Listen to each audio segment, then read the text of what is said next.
sa programang Bawal ang Pikon. Get straight with Daniel Razon. Siyempre, marami nakakapikon, kaya kailangan bawal ang pikon.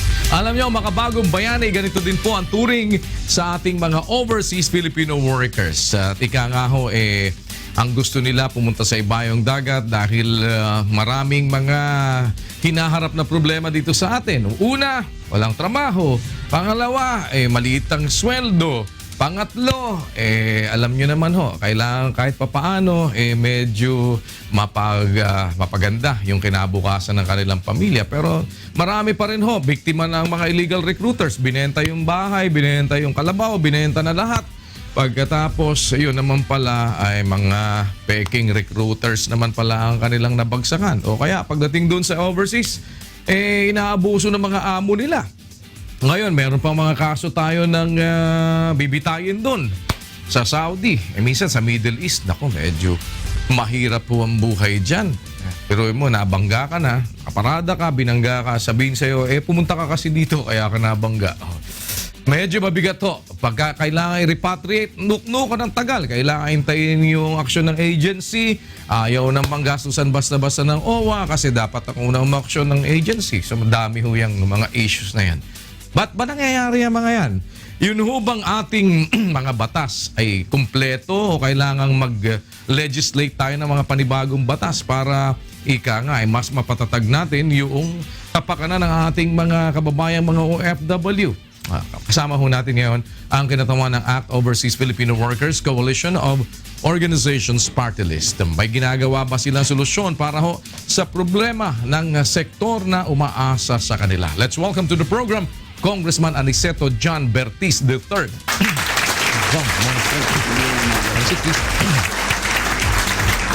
Salamat po sa pagpapaunlak. Sir, let's get it straight. Kayo ho'y dating OFW. Opo, 12 taon po sa Saudi Arabia po. Saudi, naku, mabigat-bigat yan. Pero second generation po ako.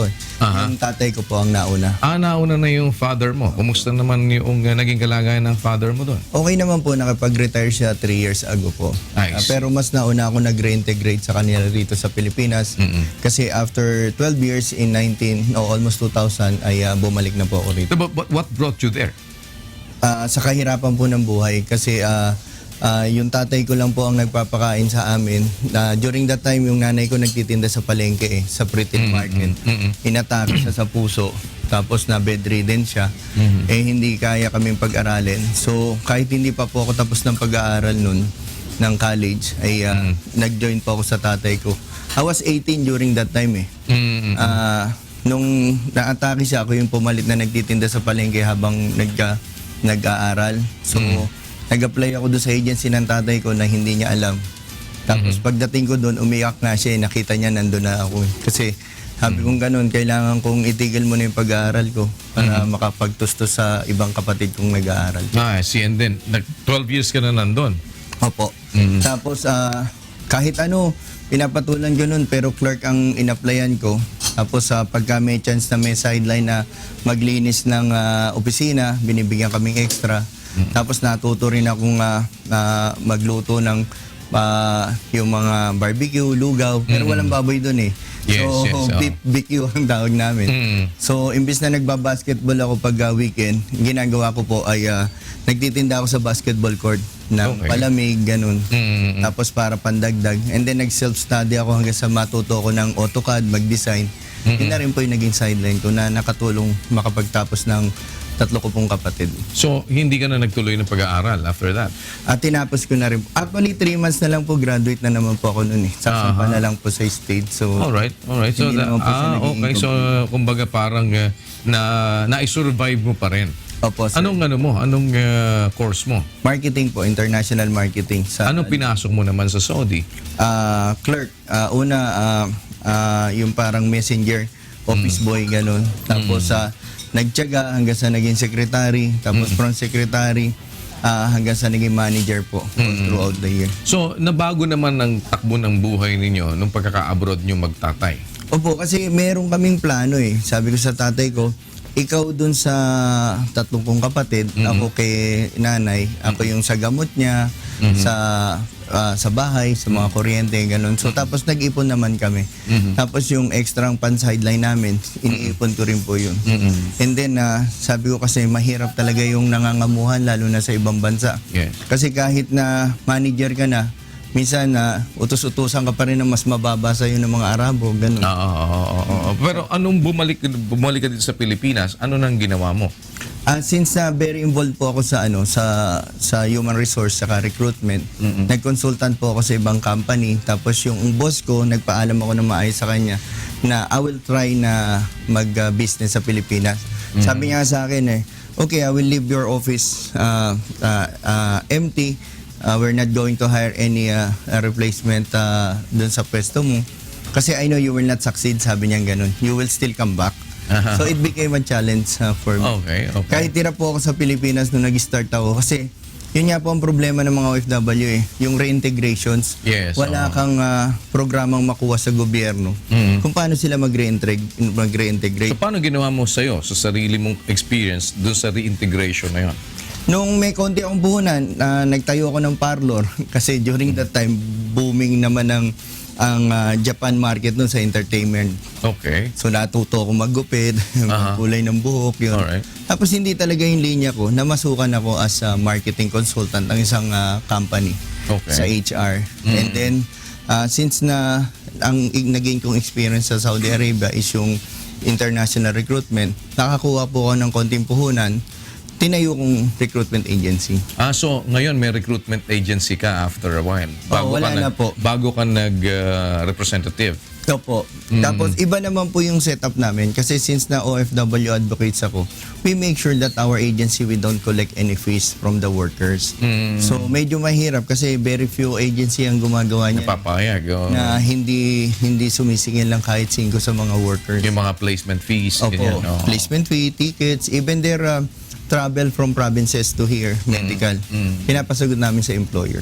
So paano ka ngayon napasok dito sa pagiging representative ng party list na nag-a-advocate sa OFW? Ever since kasi, kahit nung nasa Saudi pa ako, tumutulong na kami, meron kami mga Filipino communities and group. Tumutulong kami doon sa mga distress workers, ganun. Okay. So yun yung naging advocacy ako. Then nung umuwi ako, nung natayo yung agency, isa ako sa nakikipaglaban sa mga illegal recruiters, ganun. And trying to make a change in the industry. And then, for so many years, lagi akong pabalik-balik na Saudi, tumutulong sa mga distress worker, laging umaatin ng mga pagbalangkas ng rules and regulations sa mga POEA and OLE.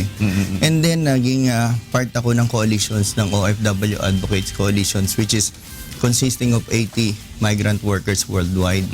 So, doon ako naging very active. Pinaglaban namin yung terminal fee, which is, alam naman natin na sa batas exempted kami dyan, di ba?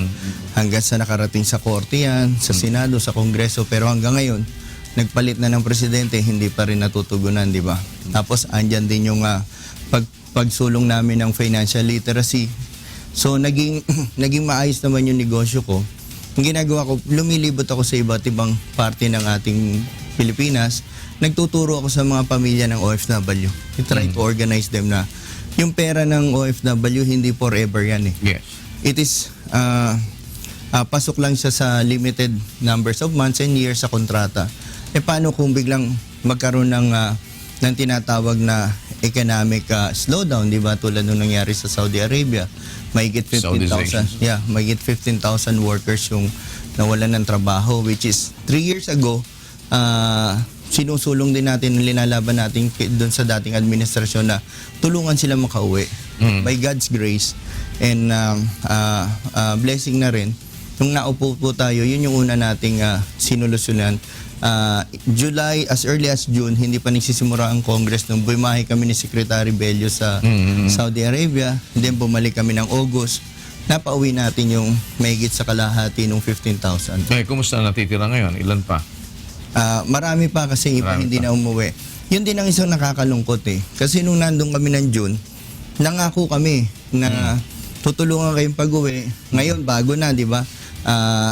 Ano na tayo time for change na, di ba? Yung pagbabago under Duterte administration.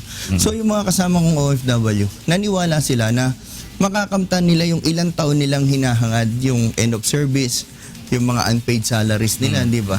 Kasi hanggang sa may umabot na nagbenta ng dugo, nagbenta ng mga scrap, di ba, para lang may kitain. So sila, sa paniniwala nila, dahil buong pwersa ng gobyerno pumunta doon, pinangako natin na huwag kayo mag-alala, umuwi kayo sa Pilipinas, aasikasuhin natin yung end of service nyo, mga unpaid benefits nyo. Pero hanggang ngayon wala talaga silang nakuha. Yun ang nakakalungkot kasi natutuwa lang tayo kay Secretary Bello kasi nakapag-release siya ng 500 million. So, sino may problema ngayon doon? Bakit wala pa nakukuha yung mga nag-expect na may makukuha? Alam mo, Kuya Daniel, unang-una may problema dyan yung DFA under sa Office of the Undersecretary for Migrant Workers Affairs. Sino bang ngayon, may hawak ngayon nun? I think it's Yusek Yabes. So Okay. parang inutil yung departamento na yun eh. Supposed to be, sila yung kasama namin nakipag-usap sa ministry na magbibigay tayo ng abogado to follow up. Ngayon nalalaman natin mismo doon sa mga worker na yung company lang nabangkarote, nagbebenta na ng properties. Pero wala pa tayong linaw kung may makukuha sila o Did you talk to them again? Yes, I called them several times. in So what did committee they tell hearing. you? Unfortunately, dalawang hearing namin hindi sila umaten.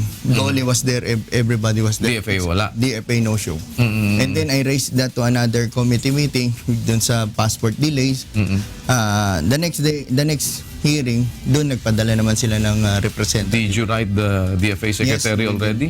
We did and several press conferences kasi yung ilang libo na yun na umasa, karamihan sa kanila, dalawa na namatay.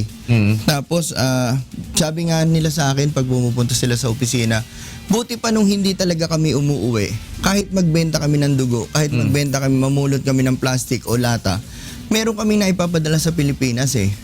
Ngayon, nung kinumbinsin niya kami umuwi, dahil sa pangako at paniwala doon sa pangako nyo, na asikasuhin nyo itong mga end of service namin para makuha namin yung pera namin, wala eh, nandito kami, walang trabaho. 'Di ba? Wala kaming maasahan. So ano ngayon ang sinasabi ni Secretary Bello?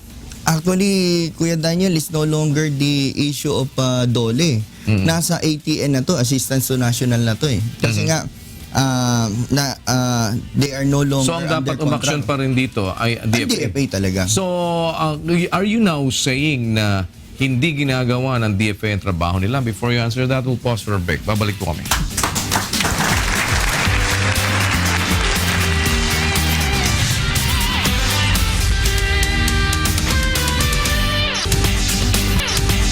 Ito ang programang Bawal ang Pikon. Get it straight with Daniel Rason. Kasama po natin Representative Aniceto John Bertiz III, ACTS OFW Party List. So sinasabi ho ba nyo, Pong, na hindi ginagawa ng DFA ang trabaho nila? Kasi kung makikita nyo, Kuya Daniel, di ba, last 2 weeks ago or last month, nag-rally na yung mga napauwi natin. Kasi pagpunta nila ng OWA, sasabihin sa kanila ng OWA, nasa DFA na. Tapos yung pinangako natin ng DSWD kasama rin natin sa Saudi. Tapos nandun din sumalubong si Presidente, kasama natin siya, di ba? Ang sa atin lang, pagpunta ng DSWD, hindi nila alam na meron palang pinangako sa kanila. Pagpunta ng OWA, naibigay na raw yung pera nilang 20,000. Buti na nga lang, meron talagang malasakit din si Secretary Bello na through a board resolution nakapaglabas siya ng 500 million. Pero hindi nga sapat yun sa ilang libong mga manggagawa natin na nawalan ng trabaho. So pagpunta nila sa DFA, inaayos na. Pero ang nakakalungkot kasi, because of technology and social medias, di ba, na-update sila ng mga tao natin doon sa Saudi Arabia kung ano yung sitwasyon. So, lagi nating pinapalo at tinatanong, ano na nangyari dito ano na yung update sa mga claims nila, di ba? Eh yan, stranded lang yan. Paano yung mga nasa bahay kalinga, na nasa shelter natin na ilang daan na kababaihan na hindi nila mapauwi, yung mga nasa death row, yung nasa kulungan, di ba? So, maraming usapin na hindi talaga natutugunan ng gobyerno. Then, ang nakakalungkot pa, nung nag-present kami ng House Bill 192, which is the creations of Department of OFW, isa rin yan sa mga campaign promise ng ating presidente sa sektor namin, di ba? Sila yung kontrabida talaga doon. Na hindi kailangan na magkaroon ng mga OFW ng sariling department, saan kami pupunta? Hindi nyo nga matugunan eh. So you are amenable na magkaroon na ng Department of OFWs para sa kanila talaga. Yeah. Yung sa akin kasi, mas maganda siguro tawagin siyang Department of Migration and Development. Not particularly OFWs, di ba? Okay. Kasi nga, sabi nga ng... So pati yung mga magmamigrate, Yes. masasakop na ninyo yan. Oo, masasakop na. Sa dami kasi ng departamentong pinopondohan ng Kongreso, di ba? Merong CFO, may OMA, may ILAB, may POLO, may OWA, kung saan-saan. Pare-parehong ginagawa nila. So gusto nyo kayong gawin dyan, i-unify na yun lahat? Yes, i-absorb Under nila nitong isang departamento. Department of Migration. Yes. So may bill na ba kayo para dito? Opo, Na specific? there are some, I think 9 House bill from the Congress, even long before. Nasaan na po ngayon? Nasa technical working group and hopefully maisubmit na siya for committee approval. Pero ang nakakalungkot nga, kada magpapatawag na meeting, eto mga inaasahan mong departamento na dapat tutungol sa OFW, sila yung kontra ng kontra. Hindi raw kinakailangan. Sabi ko, ano ba yung solusyon nyo? Sino yan? DFA, DOLE, OWA, CFO, DSWD, di ba? Ang tinatanong ko, ano yung solusyon nyo? Sabi nila, strengthen the coordination between department. Sabi ko, yan na yung pangako nyo 40 years ago eh. Hanggang ngayon, yan pa rin bang inano. How can you even say that you're strengthening your coordinations with one another? Hindi nyo nga alam na bibitayin si Jakatia Pawa, di ba? Nalaman nyo lang mismo doon sa pamilya. Ito mga stranded workers, pinagpapasapasahan nyo. Hindi nyo alam kung sino ang magbibigay sa inyo ng tulong, di ba? Andiyan pang kasali ang TESDA, meron pang PAW na public attorneys na pinapunta sila, di ba? So ang sa akin, kung lahat ng yan, pag-iisahin mo lang, mas makakabura pa ang gobyerno eh. Kasi we only need something like 1 billion for initial budget. So with the passage of this bill, ang mangyayari dito ay madidissolve yung ibang mga departments like OWA, POEA, ganun ba yan? Not necessarily dissolved, maa-absorb sila. Kaya nga, syempre, pag in-absorb mo na yung sa isang dissolve na sila. Yes. Diba? So it will be placed in one na lang. Yung department na lang na yan of migration. Opo. So ito ngayon, ang gaano kalapit sa katotohanan yan? Considering na sinasabi nga po ninyo, maraming mga tumututol na supposed to be, ang paniwala nyo, sila dapat nag-advocate niyan. O nga.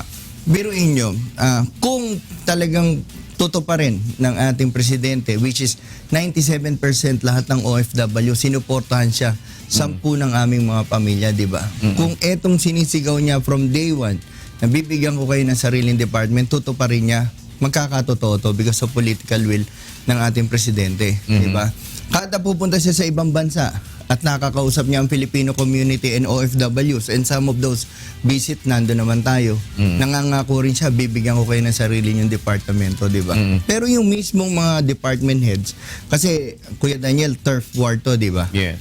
So, ang sa amin nga, sabi ko sa DBM makakatipid pa kayo ng 6 billion annually pagka pinag-isa nyo sa isang departamento yan. And we are assured that all the agenda ay maititable pagka merong cabinet meeting. Kasi we are at the mercy of DOLE, at the mercy of DFA, CFO, or Presidential Advisor for OFW, di ba?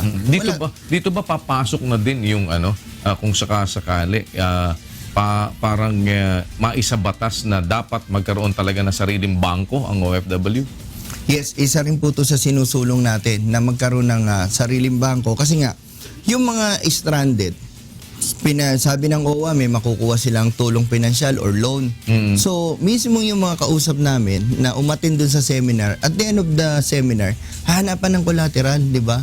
Anong collateral ang ibibigay nito mga OFW na to? Yung sa akin lang, ang pagtatayo ng bangko ng OFW, hindi dahil sa sinabi ng presidente, dapat may bangko na kayo. Tapos, ang bibili ng DBP or I mean ng Land Bank, sabi nga ni Secretary Dominguez, is yung Postal Bank, di ba? Ba't ba ayaw nyo yung Postal Bank na bilhin?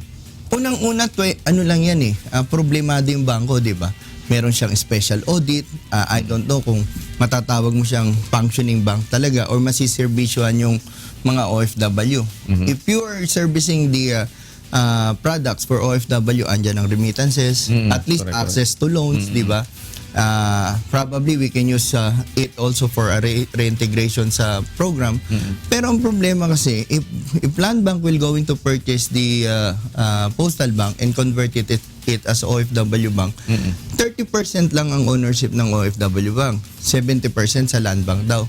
Bakit hindi natin baliktarin? Meron Kuya Daniel na 20 billion ang OFW sa OWA na natutulog na hindi natin alam kung saan ginagamit. So you're saying na yun ang gamiting investment para mag-put up ng isang panibagong bangko? Pwede naman kasi yun na part of that fund na hawak ng OWA, which is ito, hindi pera ng gobyerno to, solid na pera ng ilang milyong OFW na umalis to. Pero hindi ba makakailangan muna ng batas yan? Kasi hindi mo naman basta pwedeng i-pull out yung pera na yun Exactly. doon without the legislation. Opo. Ganun din naman ang Land Bank. Hindi mo naman pwedeng i-convert kagad ng Postal Bank lang OFW Bank. But is it easier to put up a new bank instead of acquiring itong postal bank? Kasi kung may problema yon, hindi naman yun ipapa-absorb sa inyo lahat and then it will be fixed. Mas madali bang mag-put up ng panibagong bangko kaysa i-acquire na lang yun? I think sa laki ng pera ng OWA kasi or let the Land Bank manage it, 30% sila, 70% ang OFW. Pwede naman Kuya Daniel na part of the money of OWA gamitin sa research and development to check the viability of having its own bank. Di ba? Kasi ang dami mong pera, saan mo gagamitin niya na hindi mo naman ginagamit pang ripat, di ba? Nabanggit nyo nga po kanina sa opening nyo. Doon sa mga distressed worker, ayaw nyo ilabas yung pera. Aanin nyo yung 20 billion. So saan ba ngayon ginagamit talaga yon? Kung kayo ang nagmamatsyag at tumitingin sa direksyon kasi having the oversight function as well, Opo. natitingnan nyo ba kung saan ba talaga nagagamit yung pera na nasa OWA? Kasi dati marami na mga problema at issue yan eh. Opo. Ngayon po, nagpatawag tayo ng isang committee hearing especially for OWA to determine kung saan nagpahumingi tayo ng FS nila simula nung natayo sila hanggang ngayon para ma-check natin saan ba nila inimbesto. Kung naglabas ba sila ng pera nang hindi naaayon sa batas. Ito po yung binubusisi natin ngayon. And next week ata po yung magiging committee hearing. Pero so far kasi, yung sinasabi nilang loan access, wala pa nakakapag-loan kasi minimum of 300,000 ata. So definitely, kung ikaw magpapaloan, kailangan mo ng collateral or co-maker, di ba? So dapat ayusin yung IRR nitong paano yung pag-loan nito.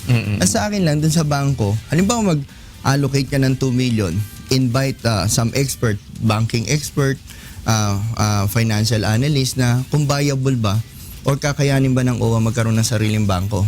In that case, isama natin ng Land Bank as 30%, then they are the one who's going to manage because of their banking expertise po. May mga initial dialogues na ba with regard to this? Siyempre, Land Bank, iba naman ang concentration dapat yan. Biglang ngayon mapupunta sa OFW, amenable ba naman yung mga talagang may involvement dyan na i-invest yun para doon sa bangko ng OFW? Yun din po ang tanong natin. Kasi ang Land Bank mainly is supposedly for farmers and agriculture. Kinonsulta ba nila yung sektor nila na talagang para sa kanila yung pondo nila, di ba? Bakit mo papakialaman tong ma-digress yun dahil parang may pera naman kayo, ba't yung pera namin pakikialaman niya? Exactly, yun din po yun Kuya Daniel, yun tanong ko na sinulat ko sa Department of Finance, di ba? Kung talagang nagpaplano tayo, yes, salamat kasi nga magkakaroon ng katuparan, pero wag nating madaliin na tawagin mo lang siyang OFW Bank just para matupad yung pangako mo na magkakaroon kayo ng OFW Bank. Tapos at the end, wala rin naman palang pakinabang ang sektor. So all of these are incorporated dun sa bill natin para Hindi magkaroon po, na is separate bill po yan. separate ito. Nasa naman ngayon na yon? Naka-refer na rin po sa committee ng COA and sa banking committee rin po ata. And do you think magkakaroon ito ng katuparan within your term? Sa ngayon po, based dun sa House resolution kasi, we're calling for a further inquiry and not actually investigation, just inquiry and dialogue with DOF. Ano yung plano nila? Kasi basta nila linabas sa media na by September 2017 meron ng OFW Bank, diba? At sa atin lang, ano ba yung talagang pakinabang nito sa sektor? Unang-una, ang Postal Bank, 25 branches lang. Diba? Alam naman natin, ang remittances ang main bulk of business. Diba? So, paano masiservisyohan yung mga nasa probinsya? So kung yan ang gagamitin talaga, tututulan ninyo? Yung Yung ano po, yung postal bank. Yes, basically because of yung nasa ano pa siya, nasa special audit pa siya. Kasi ang mahirap ngayon, kung magpuput up ng panibagong bangko, lahat din ng mga lugar na yan, pagtatayuan nyo din kasi kailangan din sa remittances. Pwede na rin naman. That's a huge investment, sir. Yeah. Kasi malaki rin naman po ang pera natin sa OWA, di ba? Pero kung i-consider mo kasi yung postal bank, bakit hindi mo rin kausapin si Amana Bank, which is also a government bank, na nagsiservisyo naman sa ating mga kapatid na Muslim. Ang laki ng population ng mga Muslim sa Saudi Arabia na they are remitting money also to their family, which is pagka ginamit nila yan, hindi nila magamit ang Amana because of the I think wala silang remittance sa product or services. So ito yung mga dapat busisiin natin. Tumawag kayo ng sektor na marami po tayong mga banking executive na nasa ibang bansa. The Vice President of Al Bilad Bank, which is one of the biggest Middle East bank, is a Filipino. Yung ibang mga financial analyst natin na nasa Bahrain, nasa Saudi, invite natin, di ba? Tapos upuan natin, pag-aralan natin kung ano ba yung talagang magiging pakinabang nito sa sektor po. As of now, ano ho ang aside doon sa mga legislations na ginagawa ninyo? Anong direct na naibibigay ng inyong tanggapan na tulong doon sa ating mga kababayang OFW? Kasi kagaya nga nun, sinasabi ho ninyo, hindi na mo monitor kung minsan sino yung mga may kaso. Opo. Bigla na lang may lilitaw pagka bibitayin na, bakit gano'n? Nabibigla kami palagi na bibitayin na lang. Bago kasi makarating ko sa bibitayin, meron na muna mga pinagdaan ng mga kaso yan. Opo. And until now, napakarami. Kasi ako, I go around as well. And madalas din ako sa Middle East. Pag pumunta ka doon, ang daming mga kababayan natin na na-stranded. Ang kulang na lang nila, ticket, di pa makauwi. So, andyan dyan yung naghihintay ng aksyon ng agency, matagal na. Andyan dyan yung talagang naghihintay na lang kung sino magdo-donate sa kanila ng ticket para lang makauwi. All of these things. Ito ba'y natututukan ng inyong tanggapan? Before you answer that, we'll pause for another break. Babalik po kami.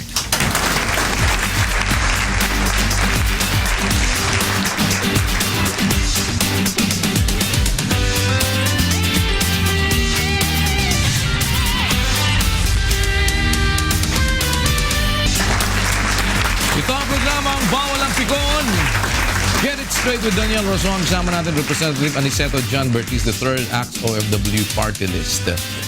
Ito ang mga problema natin sa mga OFWs. Meron ba kayong direktang na ibibigay sa kanila aside from your work sa Congress to legislate? Yes. Actually po, almost 70% ng trabaho ko is yung pag-monitor tsaka pagtulong sa mga distress worker natin. Direkte tayong tumusulat sa DOLE, sa POLO, minomonitor. Tsaka meron po kasi tayong mga organizations na nakalink tayo doon. So nagbabato sila ng email and then ang trabaho ko naman pinapollow up ko. Ngayon tulad nga po nung pagka talaga yung nakamakailan lang yung namatay sa Hong Kong na undocumented, linapit natin sa DFA, wala silang tugon na tulong, di ba? So yung mga ganun po na hindi naman kalakihan, mismong sa atin na po nanggagaling yung financial na tulong. Pati na rin po sa mga pantiket nila, ganun. Pero ang sa akin nga po dapat, meron kasing mandatory insurance, kaso nga lang, pinatutupad lang to dun sa mga bagong aalis ngayon. Pero pagka ikaw ay bumalik, wala na yung at insurance. bumalik ka sa isang the same employer tapos nagka-aberya, hindi na sila kumukuha ng insurance. So, kaya nga po... So, napuputol yung coverage mo ng insurance kung Yes. returning OFW ka sa same company. Yes. Unless na different company yung pupuntahan mo. Yes, as consider as new hire ka. Ngayon, pagka ito mga bumalik na to, nagiging responsibilidad na to ng POEA tsaka ng OMWA. Kung ano man mangyari sa kanila, dapat the government should protect and at least repatriate. Na hindi rin nila nagagawa. Ganun Hindi ba? nila nagagawa. Kaya nga po yung Kuwait, isa rin sa sinusulong natin na magkaroon ng moratorium dyan. Kaliit na bansa, ilan libo ang nasa shelter. Hindi mapauwi. Ako bilang isang OFW na matagal sa Middle East at naging trabaho ko rin naman po yung sa recruitment agency, nagbibigay ako ng suggestion sa DOLE at sa POEA na pagka ganyan kasi, pagka inasa mo sa agency ang pagpapauwi at hindi mo kinitil o sinakal tong mga foreign recruitment agency na to, they can still continue hiring Pero ang gawin mo, bigyan mo ng kamay na bakal pareho. Pagka may distress ka, kahit isa lang na nag-run away, nagpunta ng polo, immediately dapat i-repatriate mo yan. Or tulungan mo. Otherwise, the polo must stop issuing contract. Kasi yung mga foreign recruitment companies and foreign recruitment agencies, meron sila mga partners sa Pilipinas na isa o hanggang 5. Ang problema, pagka itong si Agency A ang nag-deploy, ito lang ang in-stop mo, patuloy pa rin siyang kumukuha ng tao. But how do you intend to resolve this? Kasi matagal ng practice ganun ang nangyayari. Kaya nga sinasabi na, minsan nga, pati nga yung mga sinususpend o kaya minsan sinasara, nabubuksan din ulit eh. Exactly. Kaya nga po, ito rin po yung ano na bigyan natin ng kamay na bakal or talagang ipatupad natin yung functions ng mga polo officers natin. But that's easier said than done. So how do you, kumbaga, how do you press their neck? Paano gagawin ninyo dyan? Etong sa Kuwait na marami tayong problema, I'm pushing for a moratorium. Stop muna ang deployment yan hanggang ma-zero out mo lahat yung mga ilang libong distress worker. How will it happen? I already filed a resolution since last year. Hindi pa man nabibitay si Jakatia Pawa. The moment na nag-start ang Congress last year, nag-file na tayo. Pag-aralan, kasi hindi naman to compliant tong bansa na to. Why we are keep on sending thousands of worker every month? Di ba? Pag-aralan natin. So gaano katagal na tumatagal yung ano nyo na pinafile nyo na moratorium na yan? Actually, ilang taon na yan, Kuya Daniel. So nachuchubibo lang din kayo? Yes. Sabi kong ganun, ano ba yung ano kasi raw maraming mawalan ng trabaho, ganun. Marami tayong alternatives ngayon na mga bansang protected naman sila, lalo na sa Asia, di ba? Andiyan ang Hong Kong, Singapore, Japan already open its door. Russia also, di ba? Bakit pinagsisiksikan natin? Tsaka isa pa, most of the workers being sent to Middle East country, hindi job ready Galing sa mga mahihirap na probinsya at barangay sa Mindanao Most of them are 16, 17 years old, nagkakaroon ng 23 years old na passport. Ilan na yung na-rescue natin yan just this year, di ba? Mga 16 na. Ilan ba minomonitor nyo ngayon na bibitayin?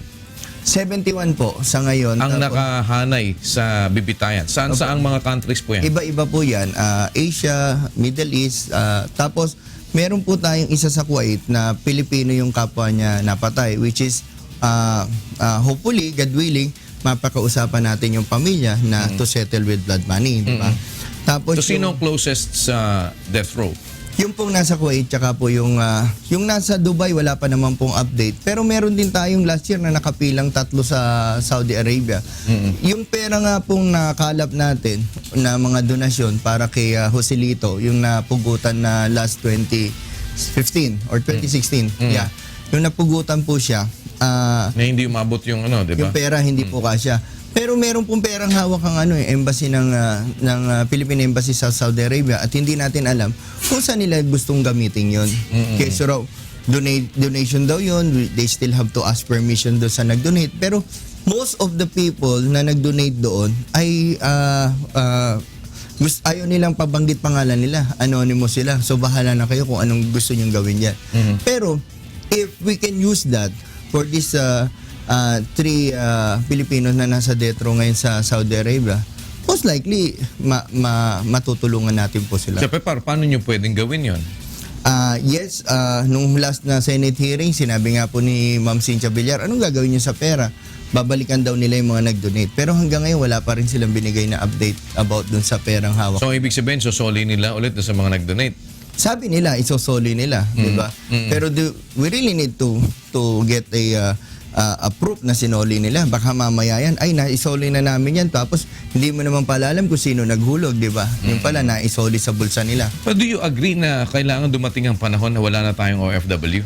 Yes, actually, yan din po Kuya Daniel ang pangarap ko Kasi ako second generation sa OFW ako So if that is the case, ang isa sa mga contention ni Congressman Señeres before, na kung maglalagay ka ng isang Department of OFW, na para, kaya sinasabi nyo, Department of Migration, kung ano pa man yan, and Development, ang parang nakapaloob doon, if it is a law, then parang pang tinitignan mo is a permanent thing na laging merong OFW. Kaya parang gusto nilang mangyari talaga is i-aim natin na wala ng OFW.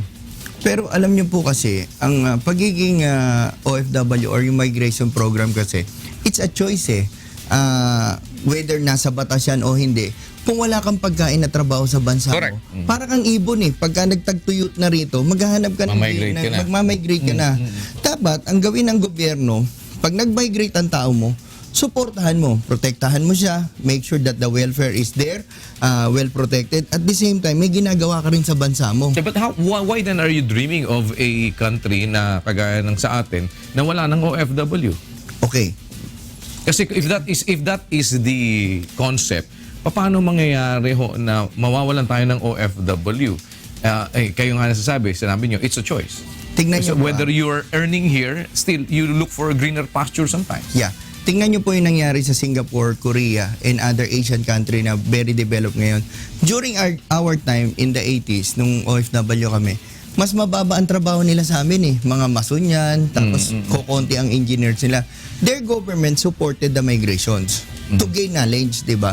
Tapos, after so many years ng migration program, it is a global phenomena na hindi natin pwedeng hihinto eh. Nung pagbalik nila sa bansa nila, pinuhunanan sila ng bansa nila. Ngayon, yung mga kasama naming Koreano and mga Singaporean, sila na may-ari ng mga malalaking construction company sa Middle East. Tayo alila pa rin. Samantalang nung araw kami mga engineers na boss nila, di ba, yung mga kasama ng mga engineer. Pero ngayon, alila pa rin tayo, bumababa pa rin ang sahod. Tapos, wala tayong gain of livelihood sa Pilipinas. Kasi, umasa na lang ang bansa natin sa remittances. We used to have a very good agriculture and industrial programs in the country. Tapos, bumaba na yung income mo dun sa agricultural industrial. Although meron kang natatanggap na dollar income, di ba? Pero galing sa labas to eh. Pinagyayabang nga na nung nakarang administrasyon na maganda ang ating ekonomiya. Pero is it coming from the inside of the country, exporting? No, definitely. It's coming from the remittances, di ba? Kaya nga po ang pinaka-importante, why we put development doon sa title ng bagong departamento, because to harness all those Filipino talents. Ang problema natin sa MRT, signaling system, pero laging namamatay ang ating MRT, di ba? Then we engage a contractor which is very expensive. We are paying hundreds of millions every month. Samantalang ang nag-design ng signaling system ng Saudi Railways, Dubai Railways, puro mga Pilipino, di ba? Kung iyon, imbes na ibayad mo sa mga banyagang kumpanya, i-reintegrate mo yung mga Pilipino na to. Oiling business, oil and gas, electricity, lahat ng magagaling na mga engineers sa Pilipino, they help to develop this country. But the problem is, ang reality po, hindi ba? Ang mga Pilipino, walang tiwala sa kapwa nila Pilipino. Not exactly, Kuya Daniel. Kasi tulad ng, ako isa sa mga nag-reintegrate. Tapos marami pong malalaking kumpanya. May Kenny, dati pong Saudi boy yan. Ngayon, one of the biggest food processing, di ba? Kung susuportahan lang to ng ating gobyerno, di ba? Tulad nga yan, kung magkaroon tayo ng isang bangko, $500 na lang sa isang maliit na bayan sa Saudi Arabia, let's say 100,000 na Filipino, that's what? 500 million, di ba, sir? 500 million US dollar. Pagka na-harness mo yan, na-gather mo lahat yung mga tagi-100 na lang yan, we are 10 million. It's a billion of peso investment. We can participate in infrastructure, mega infrastructure ng Duterte government, water, electricity, etc. Pero wala kasi nag-i-initiate eh. Pero yun nga po ang problema natin. Maganda sa kwento eh, Opo. 'di ba? Pero ang problema natin dito, paano natin ito gagawin? Kasi kagaya niyan, on your part, gusto natin wala nang OFW. Well, paano natin gagawin? Kasi parang how close is that to reality? Yung namang trabaho dito, alam naman ninyo, kayo na nga nagsasabi. Na ganyan, it's a vicious cycle. Ganun yung reintegration lang nung nanggagaling sa, yung mga galing ng abroad na kagaya ninyo, pagpunta dito, mabuti kung kagaya nyo suswertein. Pero hindi ganun karamihan ang nagiging sitwasyon. So, they will still opt to go abroad again. So, paano mahihinto yung ganung klase ng sitwasyon ng ating mga kababayan? Unang-una, malaking maitutulong nung magkaroon ng isang departamento. Kasi, yung tulad nga yung tanong nyo, paano silang magpipirmi sa bansa? Tama ka po doon, Kuya Daniel, kasi ultimo yung mga stranded, paano wala silang inasahan sa panangako natin last June eh. Kaya kalahati ng 6,000 something na yun, bumalik na ulit sa Saudi Arabia. Although very traumatic. Kasi nga, kahit may konti man lang sanang programa na maibigay sa kanila, wala tumatakbo ang oras. So dito tayo mag-focus dun sa reintegration program ng ating gobyerno. We can actually engage local government units, di ba? Mag-identify ano bang pwede natin pagkakitaan dito sa probinsya. Halimbawa sa Arayat o kaya sa Mangaldan, kung ano man ang pwedeng programa doon, may konting ipon to Suportahan natin, di ba?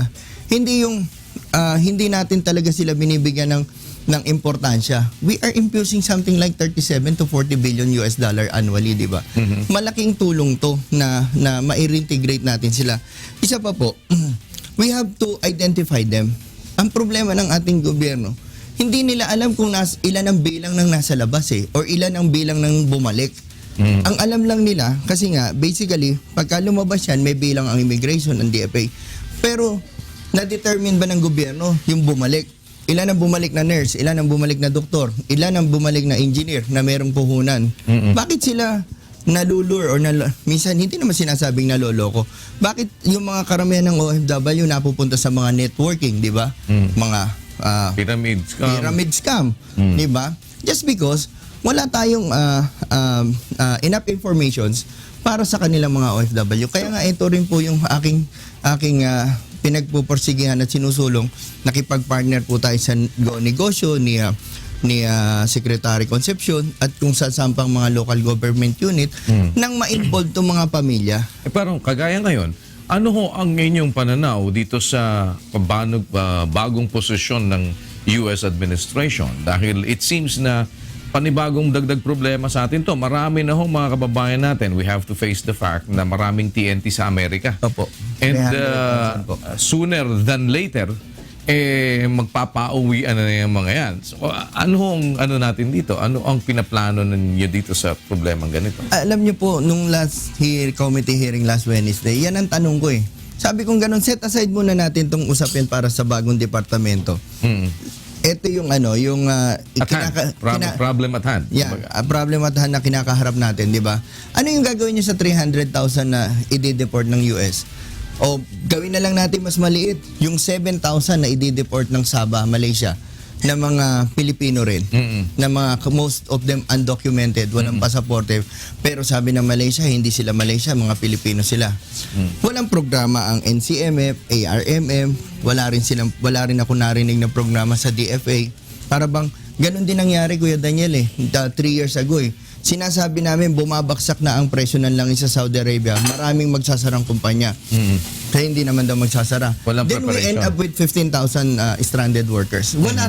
Wala talaga tayong makita. Paano mga magagawa ho ng inyong Kasi ganito, parang tayo, marami tayong gustong mangyari. Opo. But the problem is, paano mangyayari is another problem.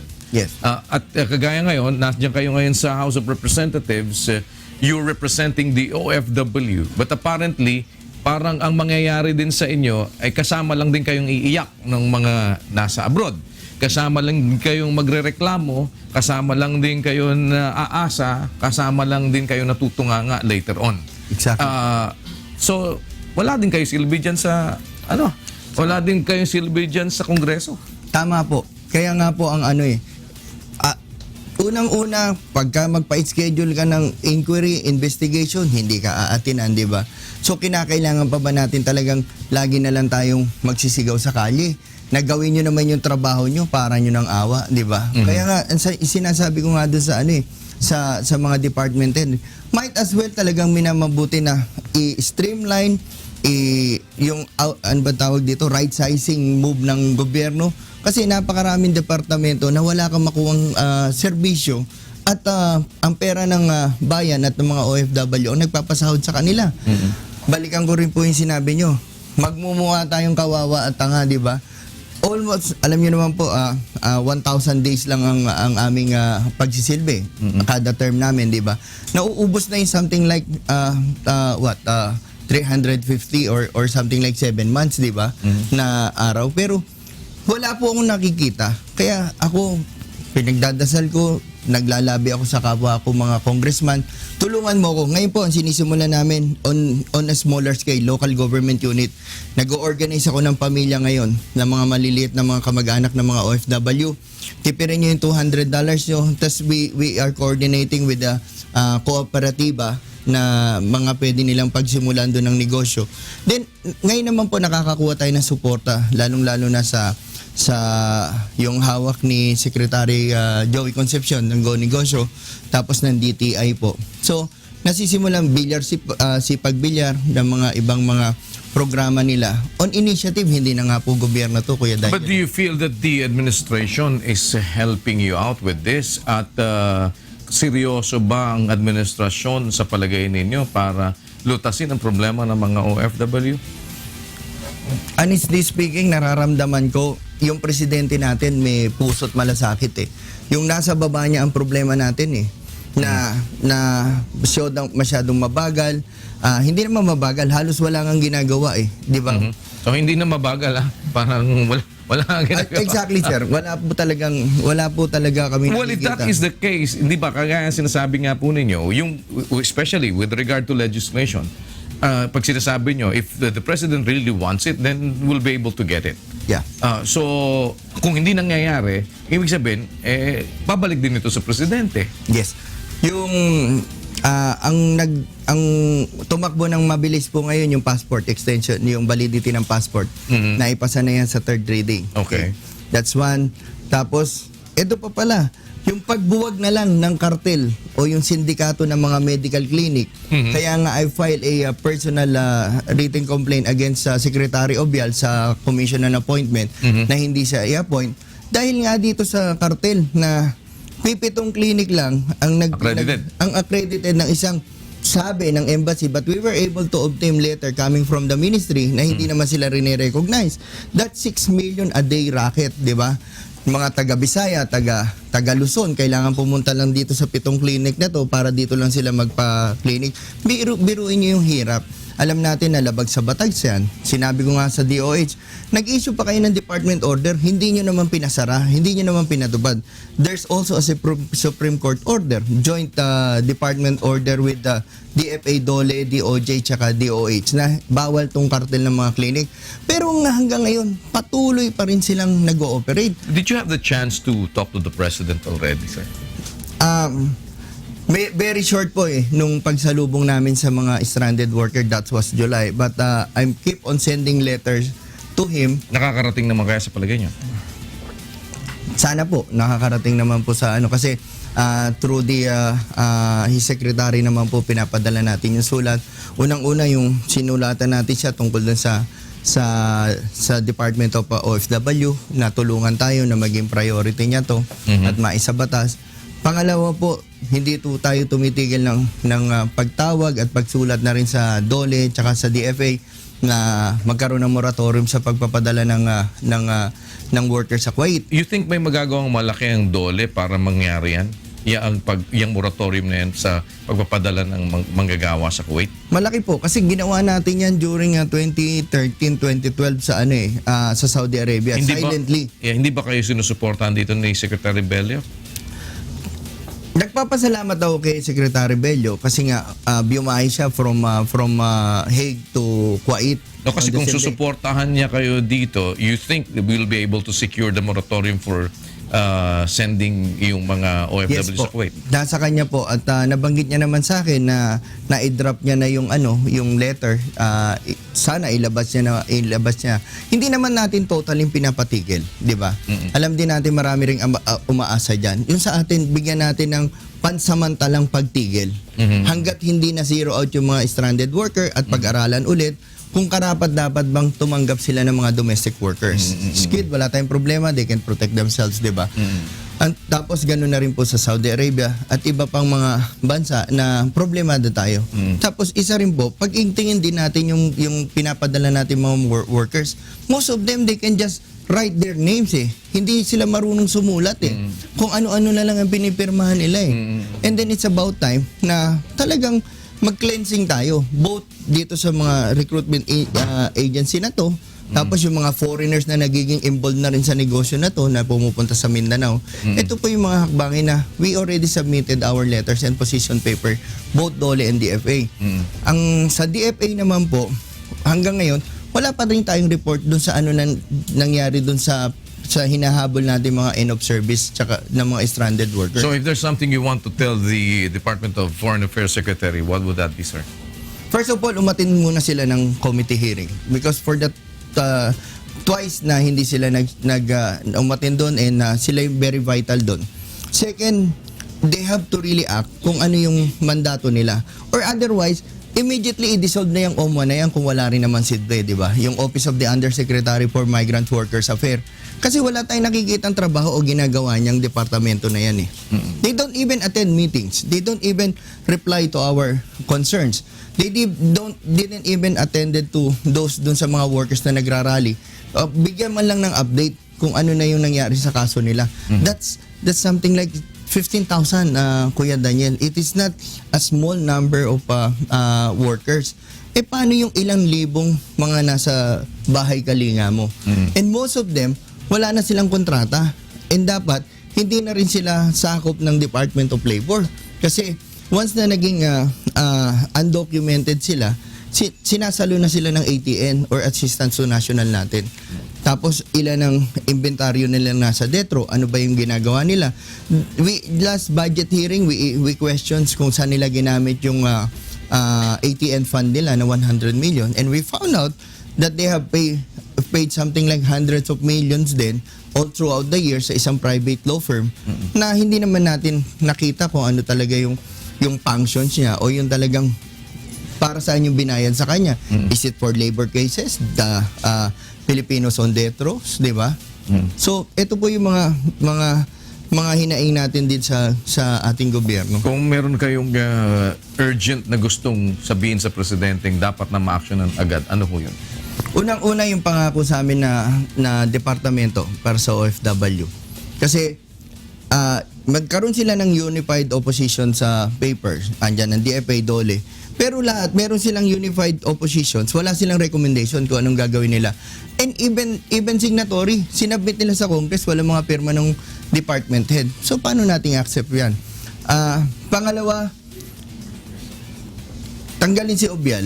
Kasi, yung sa Department of Health, for so long, na tumatakbo to na during she was an ASEC before, na-stop tong cartel na to sa medical clinic.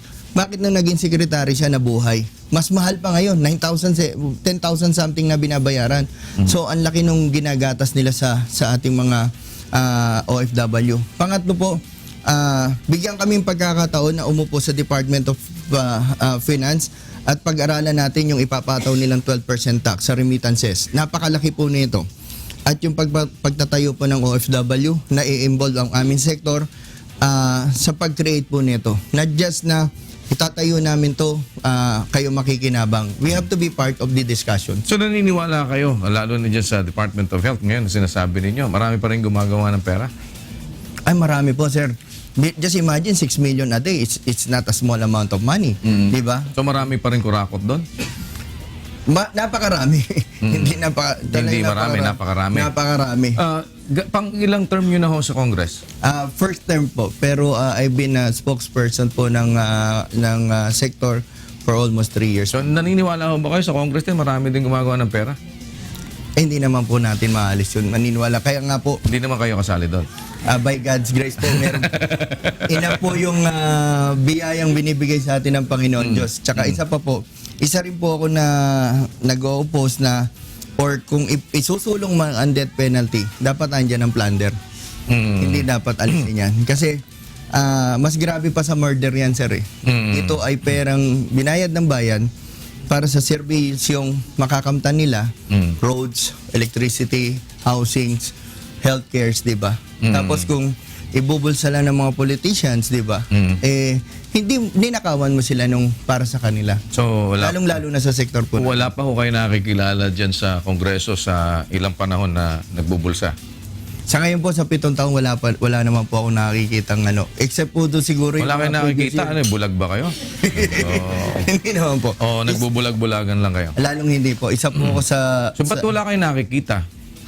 Yung mga previous na pinal sa kanilang kaso na hindi Pero pa ako... naniniwala kayo, marami ho dyan sa Congress, pero wala kayo nakikita. Marami po. Hindi lamang po sa Kongreso. Pero... Oh, kasi di ba pati yung mga head ng yung mga chairman, di ba maraming kumikita diyan?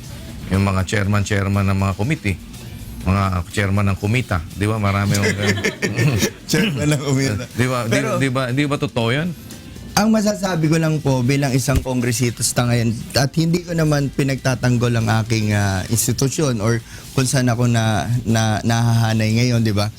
Wala naman po ako nakikita yung sinasabing mga bayaran sa Kongreso. Kasi nga, Pero hindi ba wala bago naman- kayo siguro napunta sa Congress, alam ninyo kung ano ang usual na well, of course hindi natin 'yun, hindi general term 'yun eh. Dahil kumbaga meron talagang matitino, di ba? Opo, marami Pero naman. di ba siguro nababalitaan ninyo maraming buwaya diyan sa Congress bago pa kayo napunta diyan? Oo, na ano ko yun. Lalong-lalo na nung nasa bilang isang representante o hanggang ngayon naman representative ako Ng mga OFW. Opo. Nakikita ko po rin po ibig yan. sabihin, Yung now that you are closer doon sa lugar na yan, di ba, mas dapat meron kayong makita na kumbaga, parang mas malapit na kayo. Yung proximity ninyo will make you see all of these things more vividly, hindi po ba?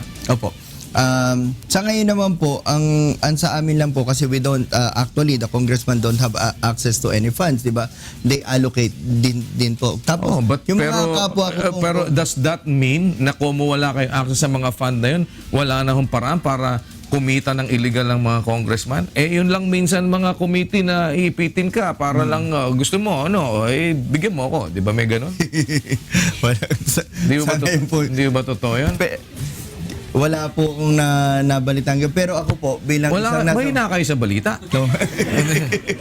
Wala kayo nababalitaan ho na Pero gano'n? yung tatlong privilege speeches ko po, na kasama ko po yung aming kasama sa Manoria, na nag-expose po kami ng mga illegal contract sa plenaryo po mismo. So, ang illegal contract, may involvement ng congressman. Ito pa po yung iniimbestigahan natin kung meron pong involvement dito. Tulad ng airport sa Bicol, kasi Bicolano po ako, yung anomalous po yung contract.